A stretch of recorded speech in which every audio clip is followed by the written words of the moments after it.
Day number 7. Are we going to get lucky today? Let's check it out. Hey friends, Sean from Draft Therapy here. We are looking at the Costco or Brewer's Advent Calendar from the original Kalea. This is for December 7th, the 7th day of the month. We've gone through quite a few beers already. We've gone through 6, right? Because this is the 7th. We've gotten a bunch of lagers. I think we've gotten 5 so far. Got a Weiss beer, and we got a bock just a couple days back, which was the first dark beer if you've been following along. So if you've been following along, let's take a look at day number 7. So if you're following along, which I've mentioned a few times now, day number 7 is in the top right corner. I'm going to poke the hole. I'm going to pull the beer out. Let's see what we get. I've found that pulling them out standing up typically has been a little bit easier than trying to lay it down and get to it. So I haven't even looked at it yet. All right. I know you've been loving the German pronunciations because I'm a master at the German language. This one says Kurpfeld's Brau. It is from 1752, at least this brewery is, and it's Brewery Fulling. It is a Helles-style lager, traditionally brewed in the heart of Germany. It's a nice kind of, I like the blue. I like the can, the color of the can. That's really nice. We got the crest on here. If we turn it around to the back, oh, this one's a little bit different. All the other ones have been printed like, you know, horizontally. This one's a vertical print, and it says traditionally brewed in the heart of Germany. This is 1 pint. Obviously, it's 5.3% alcohol by volume. It says brewed by Welderbrau, and that is in Stasch,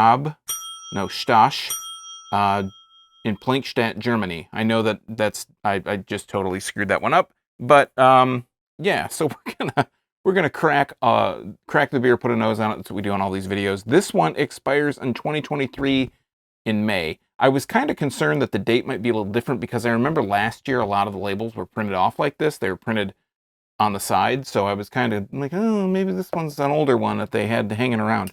So let's go ahead and crack it. Put a nose on the can here. Getting a nice sweet aroma out of it. No oxidation on the can, so that's been, again, nice. Someone on, I believe, yesterday's video asked about what I mean by oxidation. When I say oxidation, it has like a metallic aroma or a metallic taste on the beer itself. So no, none of that on this one though. Let's go ahead and pour it. And it's coming out really clear like I would have expected it to come out. This is a Helles style lager. I think this is the second Helles style lager that we've had. I believe the first day was a Helles. Started with a G. It was a grumpy German Helles lager. I can smell the aroma on this beer. It smells pretty good. It smells like what you would expect from a lager. It has a nice kind of light aroma to it. The head, I don't have the overhead going here now today. I usually obviously do have an overhead camera. If you've watched in the other videos, the regular long form reviews, I usually use an overhead camera. The head on this is awesome. It's a nice white head. The bubbles are very dense. There's a lot of nice kind of larger bubbles in there. Holding it up here, you can see me in there. No upside down. I look a little like Frankenstein's monster there, but there is a little bit of particulate floating in there, a little bit of carbonation, not quite as much carbonation as I would kind of expect. But we have a really great head still hanging on there. And that's like a trademark of German style beer. So that's, you know, that's to be expected. So let's go ahead and actually smell it out of the glass here.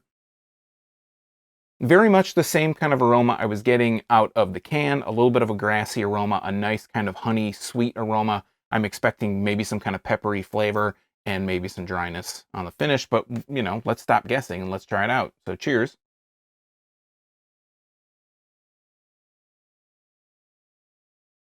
Talk about the mouthfeel first. Really nice, really crisp, very drinkable, light. It does have a bit of a dryness on the finish. I do actually taste, I want to say I am tasting a little bit of oxidation on the finish. Again, like that kind of metallic flavor on there.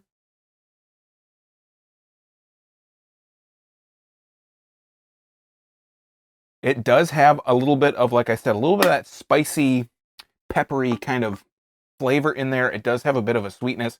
It is very earthy on the finish. Again, kind of peppery, a little bit of that kind of spicy note, and it finishes rather dry. So let's give it another shot here.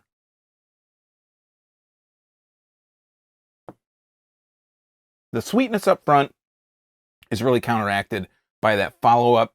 I guess now, taking a bigger drink, another second drink like that, I'm not really tasting what I thought was oxidation on that first go-around. Helles isn't always necessarily like my favorite style lager. Like I said, I'm not like a big lager expert by any means, or an aficionado. I'm just kind of, I'm an enthusiast. I like different styles of beer.